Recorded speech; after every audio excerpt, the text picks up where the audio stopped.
그게 믿음이에요, 여러분. 누가 만들어주지 않습니다. 분명한 건 뭐냐면 믿음으로 삶을 찾아가면 그것이 행복이 나에게 온다는 거예요. 가만히 있는 나에게 행복이 탁 오는 게 아니에요. 예수 그리스도를 믿었다라는 것은 내 삶에 행복이 들어올 수 있는 문이 열린 거예요.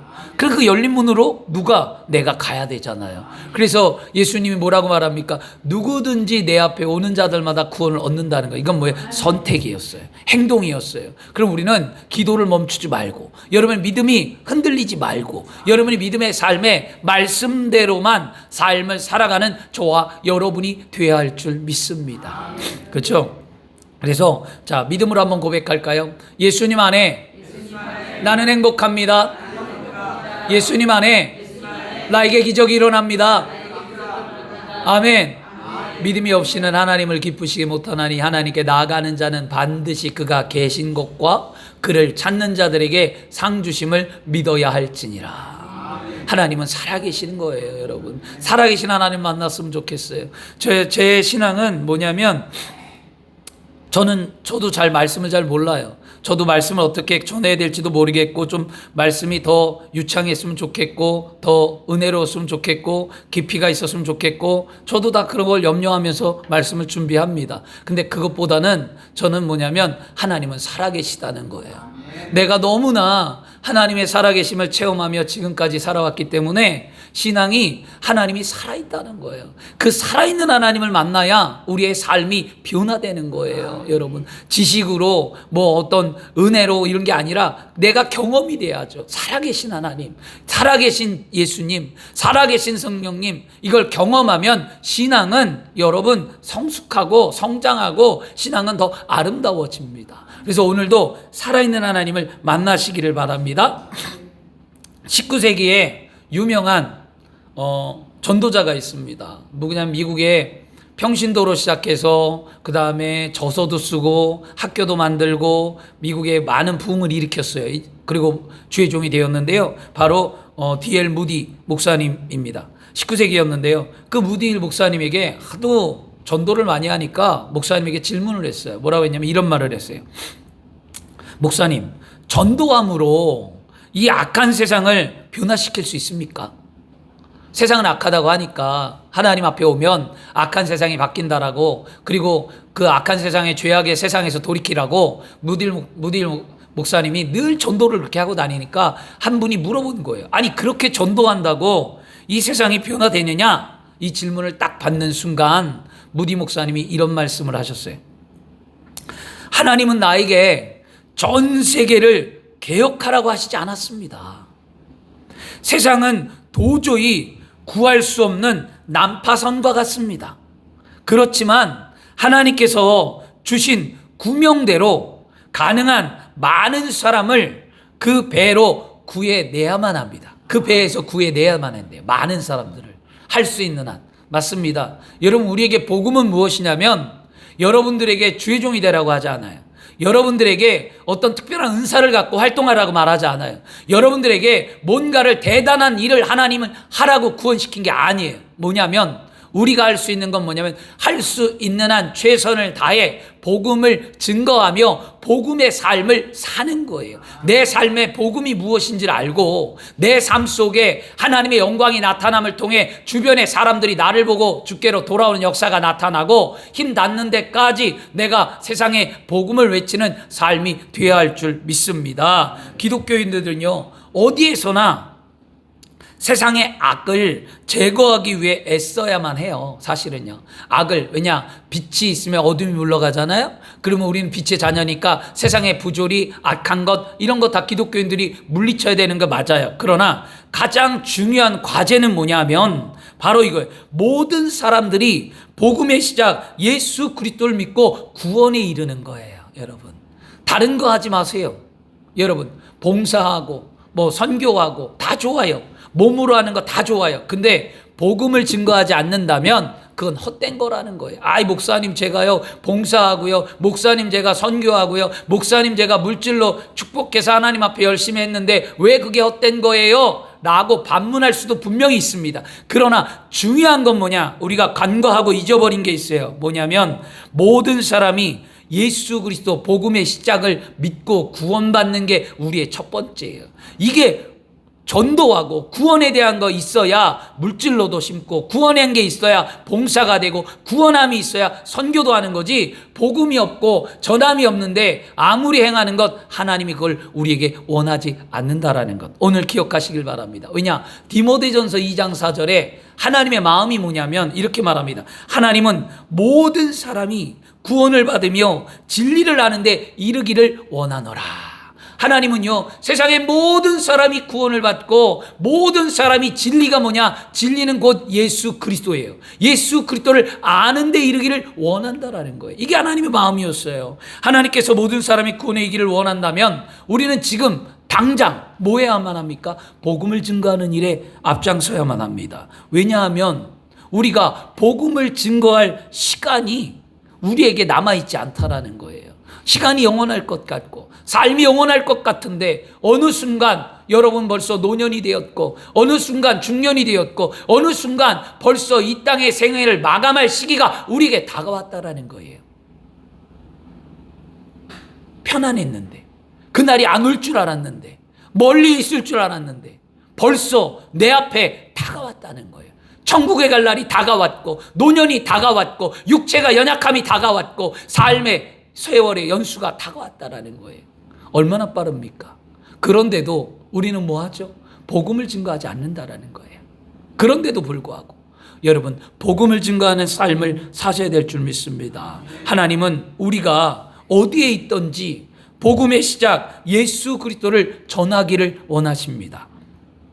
학생의 신분이든 직장인이든 아니면 CEO, 회장, 사장이든 자영업을 하든 어떤 일을 하든 우리가 가는 길 위해서, 우리가 살아가는 인생길 위해서 하나님이 보내주신 한 사람, 하나님이 찾는 그 영혼들을 향하여 우리는 날마다 끊임없이 찾아가 복음을 전해야만 합니다. 어느 날부턴가 우리의 삶에 복음을 전하는 삶이 사그라들었다는 거예요. 전하지 않더라는 거예요. 여러분, 우리는요, 삶의 고통과 아픔으로 절망 가운데 놓여있는 그들에게 희망이신 예수 그리스도를 전해줘야만 합니다. 복음의 시작 예수 그리스도가 세상의 희망이기 때문입니다. 주 안에 사랑하는 여러분, 어떤 것이 우리의 삶에서 우리를 가장 힘들게 합니까? 물질입니까? 건강입니까? 자녀입니까? 가족입니까? 사회입니까? 이거 다 저에게도 해당되는 거예요. 이 어떤 것이 여러분들을 힘들게 하고 있습니까? 오늘 이 모든 것을 예수님께 맡기시길 바랍니다. 내 힘으로 하지 말고 다 내려놓고 맡기시길 바랍니다. 예수님께 맡기면 우리는 자유를 얻고 평안함을 얻으며 우리의 삶이 행복해질 수 있습니다. 마태복음 11장 28절과 30절엔 성경은 말씀합니다. 수고하고 무거운 짐진 자들아 다 내게로 오라. 내가 너희를 쉬게 하리라. 나는 마음이 온유하고 겸손하니 너희는 내게 와서 멍에를 메고 배우라. 그리하면 마음의 쉼을 얻으리라. 이는 내 멍에는 쉽고 내 짐은 가벼워 짐이라. 아멘. 뭐라고 말씀합니까? 맡기라는 거예요. 맡기면 가벼워진다는 거예요. 무엇이 짓누르냐는 거예요. 내가 그렇게 고통받고 있는 것, 내가 그렇게 힘든 것, 그렇게 답답한 것 주님께 내려놓고 맡기면 내 삶이 자유가 있는 거예요. 왜요? 살아계신 하나님을 믿기 때문에 하나님이 해결해 주심을 알기 때문이죠. 믿음이 없이는 못 맡기는데 믿음 있는 자는 맡긴다는 거예요. 그래서 오늘 마가복음을 기록한 마가는요, 마가복음 1장 1절에 하나님의 아들 예수 그리스도의 보다 복음의 시작이다라고 1절을 그렇게 말합니다. 그러면 마가는 마가복음을 통해 무엇을 전하기를 원한 거예요? 세상에 예수 그리스도를 전하기를 원했다라는 거잖아요. 여러분들이 아는 마태, 마가, 누가, 요한을 성경을 우리 뭐라고 하죠? 사복음서라고 얘기하죠. 왜 사복음서냐? 뒤에 복음이 붙은 게 4개의 책이라 사복음서예요. 이 사복음서를 보면 마태복음은요, 유대인들을 위해 기록되었어요. 마태복음. 그래서 예수님을 위대한 교사 아니면 예언자, 성취자, 유대인의 왕, 메시아의 관점에서 썼고요. 그 다음에 누가복음은요, 이방인들을 향했었어요. 그래서 이방인들을 위해서 복음을 기록했기 때문에 예수님은 인자하시다. 그래서 인자와 구세주로 인류의 친구로 오셨다라는 게 누가복음의 관점이었습니다. 그 다음에 사상가였던 요한복음은 예수님은 말씀이고 창조주고 예수님은 하나님의 아들이라는 관점에서 요한복음을 기록했어요. 그러면 마가복음은요, 누구를 향한 거냐면 바로 로마에 있는 유대인들을 향한 거였어요. 로마인들을 향해서 예수님을 하늘나라에 복음을 전하며 행동하는 모습을 보여주었다는 거예요. 근데 이처럼 여러분, 복음서마다 복음의 시작인 예수 그리스도를 보는 관점이 조금씩 달랐지만 마태, 마가, 누가, 요한 이 모든 사복음서의 핵심은 뭐냐면요, 분명한 건 예수님은 인간이 스스로 해결할 수 없는 허물과 죄를 용서해 주기 위해 이 땅에 오셨다라는 거예요. 그래서 인간이 해결할 수 없는 그 죄를 십자가의 죽음으로 말미암아 인간의 죄를 해결하시고 사망 권세 이기시고 부활하심으로 말미암아 우리에게 새 생명을 주셨고 누구든지 예수를 믿는 자들에게 저 하늘 저 천국을 소망하게 하셨다는 겁니다. 그래서 누구든지 예수님을 믿으면 죄의 문제가 해결받습니다. 삶의 고통에서 반드시 벗어납니다.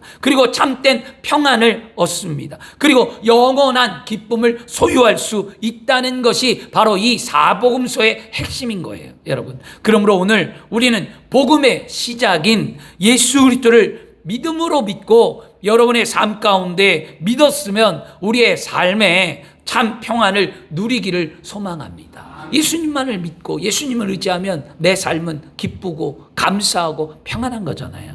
마가는요, 그러면 이 마가는 마가복음을 기록을 왜 했을까? 어떤 시점에서 했을까 봤더니요, 마가복음에는요, 고통받는 예수 그리스도의 모습을 기록합니다. 그리고 그 고통이 우리를 위해서 하나님이 보내신 하나님의 아들 그리스도 그 생애를 통해 지금 당하는 현재의 고난과 아픔을 이기라고 마가복음을 썼대요. 그래서 마가복음의 전체 약 40%, 마가복음은 16장밖에 안 돼요. 근데 마가복음의 40%는 뭐냐? 고난에 대한 기사가 기록되어 있어요.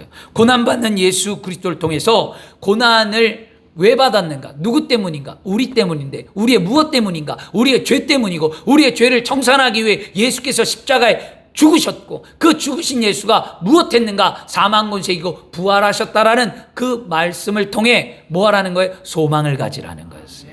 근데 왜 그렇게 마가는 기록했는가 봤더니요, 마가복음을 기록할 그 당시의 상황이 어땠는가? 마가복음의 당시에 사회적으로 어떤 일이 있었냐? 사회적으로 혼란했어요. 사회가 너무 혼란했고요, 기독교인들의 극한 탄압과 박해가 있었습니다. 그래서 신앙을 지키고 싶어도 그 신앙을 지키지 못하고 신앙 안에 무너지거나 신앙이 없는 자들이 생기기 시작합니다. 그러니까 마가는 신앙이 흔들리는 그들을 향하여 펜을 들은 거예요. 그 펜에 들어서 뭐라면 예수 그리스도의 복음의 시작, 그 예수를 잊지 말라는 거예요. 하나님의 뜻을 잊지 말고 붙들라는 거거든요. 오늘날 우리도 예수 그리스도를 잊어버리지 마세요.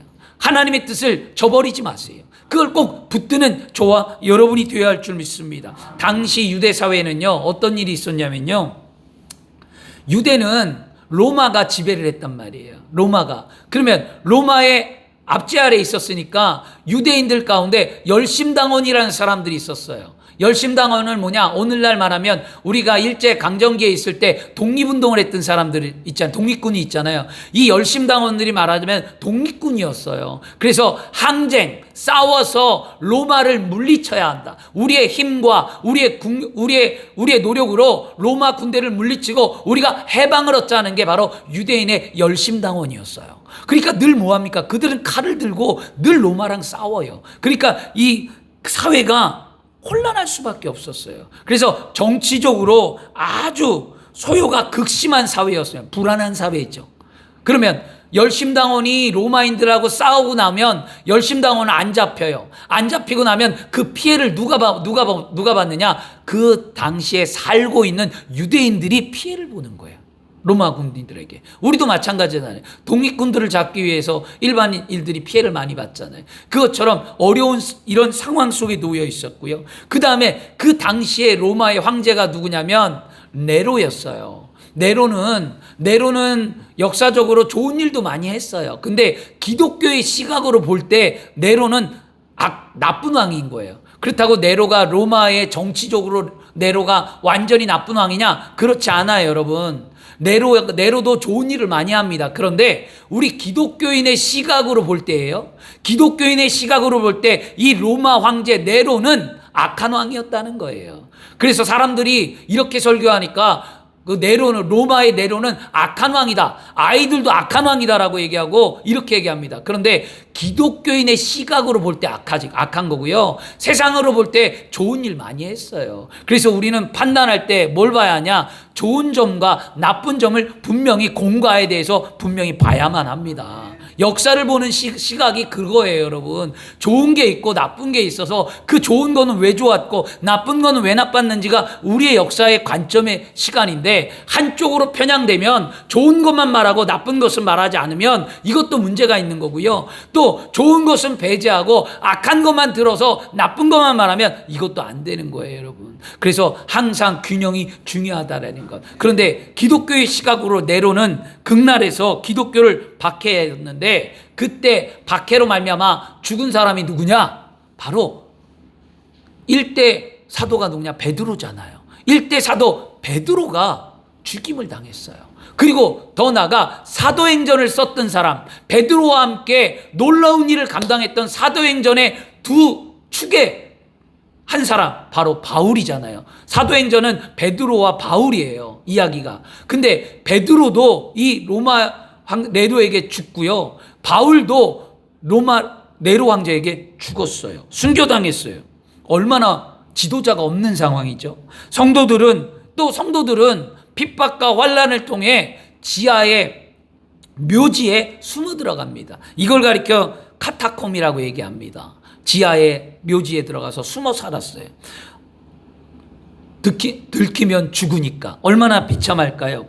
로마 성도들은 로마 정부의 기독교 탄압과 유대교 지도자들의 증오심에 표적이 되어 극한 어려움에 처해 있다는, 이런 상황 속에서 신앙으로 인하여 고통받고 고난받는 로마 성도들에게 무엇이 위로가 되고 무엇이 그들의 신앙을 붙들 수 있을까 마가는 생각합니다. 그래서 마가가 기록한 건 뭐냐? 복음의 시작 예수 그리스도라는 거예요. 이런 고난 속에서 신앙을 지킬 수 있는 것은 오직 예수 그리스도를 제대로 알고 그 그리스도를 체험하고 그리스도를 아는 것밖에 없다는 거였어요.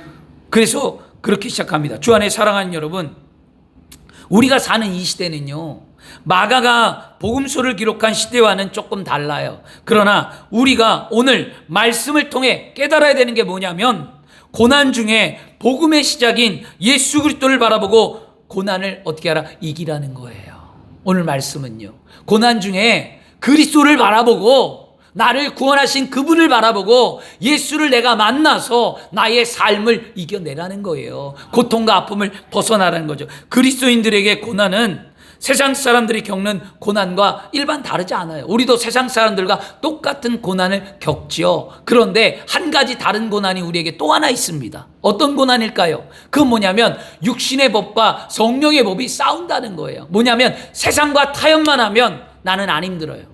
그런데 내가 구원받아 하나님의 자녀이기 때문에 세상과 타협할 수 없고 하나님의 말씀의 기준으로 살다 보니까 나는 어려움을 겪는 거예요.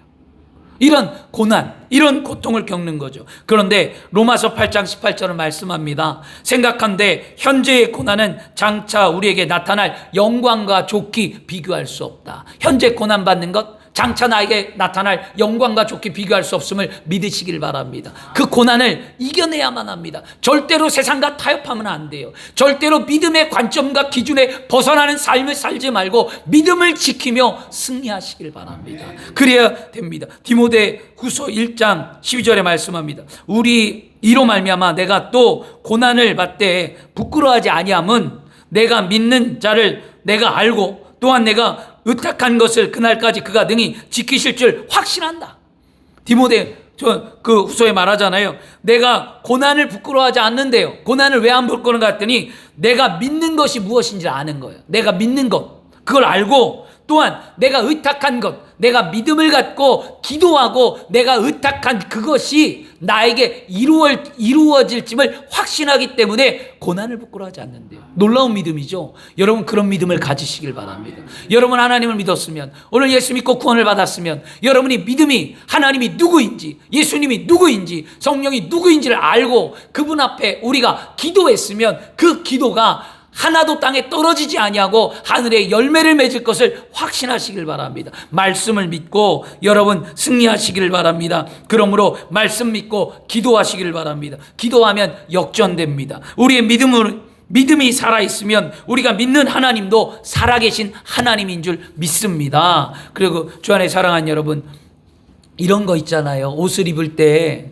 단추가 있는 옷을 입을 때 단추를 끼우는 게 정말 중요하잖아요. 단추가. 근데 만약 첫 단추를 잘못 끼우면 어떻게 합니까? 다 꼈다가 다시 다 풀러서 처음부터 다시 채워야 하잖아요. 이 원리처럼 믿음도 똑같아요. 믿음도 여러분 예수 그리스도 복음의 시작, 믿음의 출발, 그 그리스도를 알지 못하면 세월이 지나도 다시 해야 돼요. 아무리 오래 예수를 믿어도 다시 해야 된다라는 거예요. 이거 얼마나 어리석은 삶이에요. 우리의 믿음의 시작은 예수를 믿는 것에서 출발하죠. 그래서 마가가 말하잖아요. 하나님의 아들 예수 그리스도가 뭐다? 복음의 시작이다라는 거예요. 그러면 복음이 뭐냐는 거예요. 복음은요, 헬라어로 유앙겔리온이라고 얘기하는데요. 유앙겔리온은 좋은 소식, 복된 소식이에요. 이거 뭐냐면 전쟁에서 승리를 하고 나면, 전쟁에 승리하면 승리했다는 소식을 듣고 본국으로 말을 타고 막 달려와요. 그리고 기쁜 소식을 전하는 그 전령을 말하는 게 유앙겔리온이에요. 그러면 우리에게 복음은 뭐냐면 예수 그리스도의 승리의 소식이에요. 나를 향해 오신 그분, 기쁜 소식. 그래서 영어로는 굿뉴스잖아요. 그러면 왜 어떻게 이렇게 하느냐? 누가복음에 가면 2장 10절과 11절에 천사가 이르되 무서워 말라, 보라 내가 온 백성에 미칠 큰 기쁨의 좋은 소식을 너희에게 전하노라. 오늘 다윗의 동네에 너희를 위하여 구주가 나셨으니 곧 그리스도 주시라고 말씀합니다. 우리에게 큰 기쁨의 소식, 승리의 소식은 우리를 위하여 이 땅에 오신 예수 그리스도라는 거죠. 세상의 뉴스를 한번 틀어보세요. 뉴스를 보면 여러분 기쁜 소식보다는 나쁜 소식이 훨씬 많아요. 성인으로부터 아이들까지 범죄에 빠지고 끔찍한 일을 저질렀다는 소식, 아니면 우울증 때문에 생애를 마감했다는 그런 소식들이 아주 많이 있습니다. 지금은 AI 시대예요. 지금은 우주 정거장도 만든 시대예요. 과거보다 현재 지금이 더 잘 살고 더 발전합니다. 그러면 과거보다 지금의 삶이 발전했으면 우리는 행복해야 되잖아요. 과거에 여러분 힘든 삶을 6.25 동란을 지나 60년대 70년대 80년대 지나 여러분 왔고 지금 2000년대가 되고 지금 우주정거장을 만든 시대가 되었으면 여러분이 태어나서 사는 동안에 그러면 지금이 더 행복하고 더 즐거워야 되는데 여러분 그렇지 않을 우리의 삶을 본다는 거예요. 경제가 발전하고 사회가 발전하면 우리는 더 불행해지고 힘들어지더라는 거죠. 왜 그럴까요? 그건 바로 죄 때문이에요. 죄로 인해 인간은 불행할 수밖에 없습니다. 그래서 마가는요, 그 죄의 문제를 해결하라는 거예요. 여러분, 죄의 문제를 해결하지 않는 사람은 늘 불안과 답답함 속에 살아갈 수밖에 없는 겁니다. 로마서 3장 23절에 모든 사람이 죄를 범하였음에 하나님의 영광에 이르지 못했다고 얘기합니다. 우리가 하나님께 나아가고 우리 인생이 새로워지고 우리가 행복해지기 위해서는 우리의 죄의 근본의 문제가 예수 그리스도 복음을 믿음으로 말미암아 그분 앞에 모든 어물의 죄를 맡김으로 말미암아 해결 받으셔야만 합니다. 예수 그리스도가 죄인된 우리를 위하여 십자가에 못 박히고 죽으셨다가 부활하심으로 우리의 모든 죄가 사하셨습니다. 그러므로 우리 누구든지 예수를 구주로 믿은 자들은요, 그리스도와 함께 이제는 율법에 죽어 장사된 바 되었다가 그리스도와 함께 다시 산 자가 되는 거잖아요. 그래서 여러분 예수를 믿으면요, 분명히 하셔야 합니다. 죄와 불의를 용서함 받습니다. 예수를 믿으면 원수되었던 하나님과 우리가 화목된다라는 거예요. 예수를 믿으면 우리의 육체가 고침받고 영혼과 환경과 삶의 치료가 임하게 되는 거예요. 예수를 믿으면 나는 하나님 앞에 설 수 있는 의로운 자격을 부여받은 자가 되어 언제나 하나님 앞에 나와 간절히 기도하고 하나님의 자녀가 되어 하나님의 영광을 누리게 된다는 거예요. 우리가 예수를 믿으면 세상에 줄 수 없는 평안과 기쁨이 내 삶에 충만해진다는 거죠. 여러분, 그렇기 때문에 하나님의 아들 예수 그리스도는 우리에게 복된 복음의 소식인 줄 믿습니다. 그러므로 예수 그리스도를 믿고 죄와 허물을 오늘 용서함 받기를 바랍니다. 그리고 하나님과 화목을 이루고 화목의 직분을 얻어 주변을 화목하게 만드는 삶에 힘쓰시기를 바랍니다. 우리의 사명을 감당할 때 하나님은 반드시 우리에게 은혜를 베풀어 주십니다. 우리는 오늘 예수님의 치료의 손길이 필요합니다. 그러므로 여러분, 믿음의 손을 얹고 고쳐달라고 고백하세요. 나의 병든 몸을, 주님, 이제라도 내 병든 몸을 사용하길 원하신다면 주님 앞에 내 몸을 드리길 원합니다. 주님, 나의 병든 육체를 고쳐주옵소서. 고백하시길 바랍니다. 이게 우리의 인생의 고백 아니겠습니까? 그리고 여러분이 정말로 오늘 예수 그리스도를 깨닫고 영혼이 잘되고 범사가 잘되고 강건한 그 놀라운 축복이 임하기를 원합니다. 복음의 시작인 이 기쁜 소식, 이 예수 그리스도에 대해 성경은 뭐였냐? 예전부터 예언했다라는 거예요. 그리고 그 예언이 성취될 때까지 뭐냐면 주의 길을 예비하는 자를 또 세우셨다라는 거죠. 그것이 바로 마가복음 1장 2절과 3절인데요. 선지자 이사야의 글을 보라. 내가 사자를 내 앞에 보내리니 그가 내 길을 준비하리라. 광야에 외치는 자의 소리가 있어 이르되 너희는 주의 길을 준비하라. 그가 오실 길을 곧게 하라. 기록된 것 같이라고 말씀합니다. 이 말씀은요, 말라기와 이사야 말씀을 마가가 인용한 건데요. 말라기 3장 1절에 말합니다. 만군의 여호와가 이르노라. 내가 내 사자를 보내리니 그가 내 앞에서 길을 준비할 것이다 라고 말씀하고요. 이사야 40장 3절은요. 외치는 자의 소리여 이르되 너희는 광야에서 야훼의 길을 예비하라. 사망에서 우리 하나님이 되도록 평탄하게 하리라 라는 말씀이었습니다. 그러면 이 말씀이 예언이잖아요. 언제 예언했는가 봤더니 말라기는요, 주전 5gen이었어요. BC 한 400년, 500년 그 사이인데요. 그 침례 요한이 있기 전까지 구약의 마지막 선지자가 말라기였습니다. 말라기가 예수님이 온다는 거예요. 하나님이 예언대로. 그리고 난 다음에 말라기가 예언도 했지만 말라기 이전에 누구냐? 주전 7세기 바로 이사야가 먼저 예언했다라는 거예요. 이사야가 이 세상에 오시기 전에 주의 길을 예비하는 자가 있고 침례 요한까지도 예비했습니다. 그리고 구약 성경을 보면 예수 그리스도가 이 땅에 태어난 것은요, 바로 오실 것을 아담과 하와가 타락한 그때부터 하나님은 계획하셨고 하나님은 예언하셨다라는 거예요. 그러므로 예수 그리스도가 이 땅에 온 게 하나님의 계획과 섭리가 없이 그냥 온 게 아니라 하나님의 오랜 전에 하나님의 꿈이었고 하나님의 소원이었고 하나님의 계획대로 오셨다라는 거예요. 그런데 그 하나님의 꿈과 소원과 계획이 누구를 위한 건가? 나를 위한 거였다는 거예요. 나를 사랑하시는 하나님이 오래전부터 계획하고 꿈꾸고 소망했던 것, 예수 그리스도를 이 땅에 보내기를 원했다는 거죠. 그래서 여러분, 예수님께서는 우리를 구원하기 위해 예정된 분이시며 하나님의 계획에 따라 이 땅에 오셔서 십자가의 죽음과 부활로 말미암아 우리에게 구원의 주가 되신 줄 믿습니다. 우리가 그분을 믿는 거예요, 여러분. 그분을 믿으니까 우리가 얼마나 대단한 신앙을 가진 거예요. 그 신앙이 확실해야 우리의 삶이 길이 열어지는 거 아닙니까?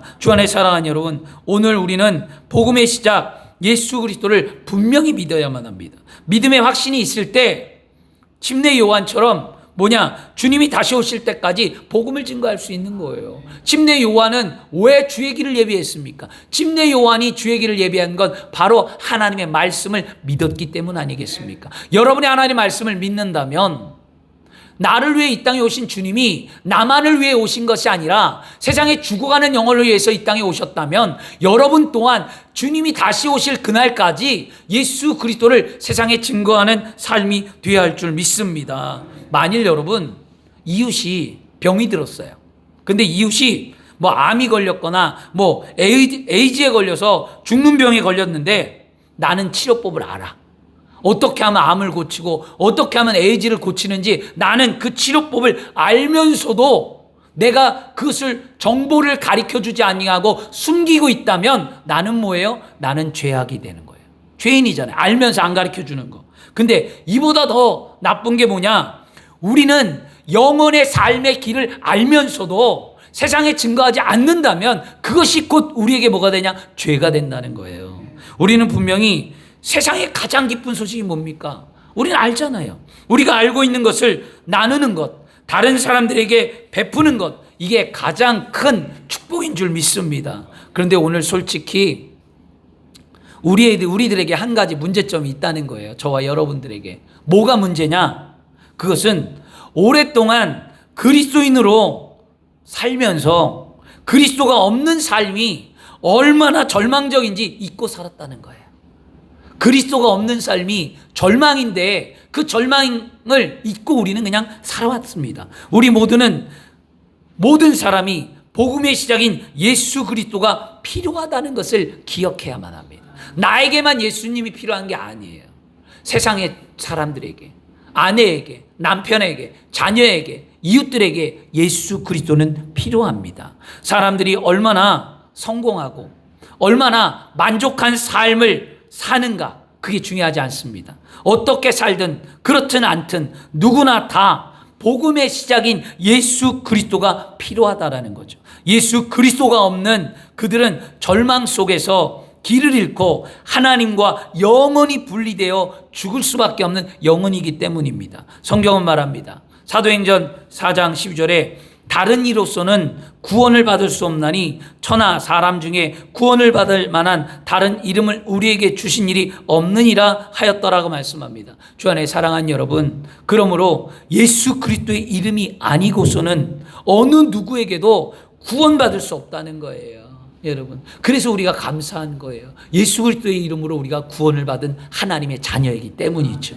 하늘 아래 우리를 구원할 수 있는 이름은 오직 예수님뿐입니다. 그 이름밖에 없다는 거죠. 세상에 어떤 다른 이름으로 인간에게 주지 않았다고 합니다. 죄악으로 말미암아 죽어가는 세상 모든 사람들에게 복음의 시작인 예수 그리스도는 반드시 필요합니다. 그래서 오늘 우리는 복음의 시작인 예수님을 전함으로 구원받은 하나님의 자녀들을 만들고 하늘로부터 내려오는 능력과 힘을 얻어 복 있는 삶이 되기를 축원합니다. 마가는요, 사회적인 혼란과 기독교의 탄압이 극에 달할 때 고통받는 그리스도인들에게 복음의 시작인 예수 그리스도를 전함으로 그들의 믿음을 승리하도록 외친 하나님의 그 예수님의 제자였습니다. 오늘 우리는 우리 눈앞에 펼쳐져 있는 현실을 바라보면서 낙심하고 복음이 시작인 예수 그리스도를 믿음으로 사는데 믿음의 삶에 그 증거가 나타나지 않아 세상 속에 힘들어하고 방황하고 있다면 다시 나의 믿음을 새롭게 하고 예수 그리스도를 믿는 믿음 안에 견고한 신앙으로 만들어서 세상에 당당히 그리스도인다운 삶을 나타내고 증거하시기를 바랍니다. 그리고 우리가 그 확신을 갖고 마가처럼 외칠 때 하나님의 영광이 나타나는 거예요. 마가는 외쳤잖아요. 그러면 기적이 일어나는 거죠. 여러분, 기적은 언제 일어날까요? 열심히 기도할 때? 여러분, 아니면 봉사할 때? 아니에요.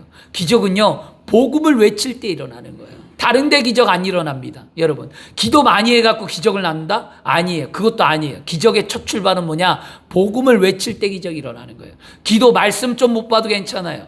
여러분, 기도 좀 못해도 괜찮아요. 여러분, 물질 좀 못 심어도 괜찮아요. 봉사 잘 못해도 괜찮아요. 제일 중요한 건 뭐냐? 복음을 외치는 게 중요한 거예요. 복음을 외칠 때 나의 삶에 기적은 반드시 일어나고, 복음을 외칠 때 복음의 시작 예수 그리스도를 전할 때 나의 삶은 변화된다라는 거예요. 나의 삶은 새로워진다는 거예요. 환경의 문이 열린다는 거예요. 이 간단한 진리를 알면서도 우리는 못한다라는 겁니다. 오늘 이 시간에 여러분들께서 해야 될 게 뭐냐면 변화되어야만 합니다. 그리고 복음을 외친다고 고백하고 그 기도를 오늘 주님 앞에 드려야 될 줄 믿습니다. 마가복음 6장 33절에 그런즉 너희는 먼저 그 나라와 그의 의를 구하라. 그리하면 이 모든 것을 너희에게 더하시리라. 보세요. 하나님의 복음을 위해서 하면 모든 것이 더해지잖아요. 그러므로 여러분, 복음의 시작 예수 그리스도를 외치는 삶은 곧 내 삶의 축복이요 내 삶의 기적을 만드는 하나님의 증거인 줄 믿습니다. 그런 성도가 되기를 그리스도 이름으로 축원합니다. 기도하겠습니다. 좋으신 아버지 하나님 감사합니다. 오늘도 하나님 말씀을 믿고 의지하며 이 자리에 나왔습니다.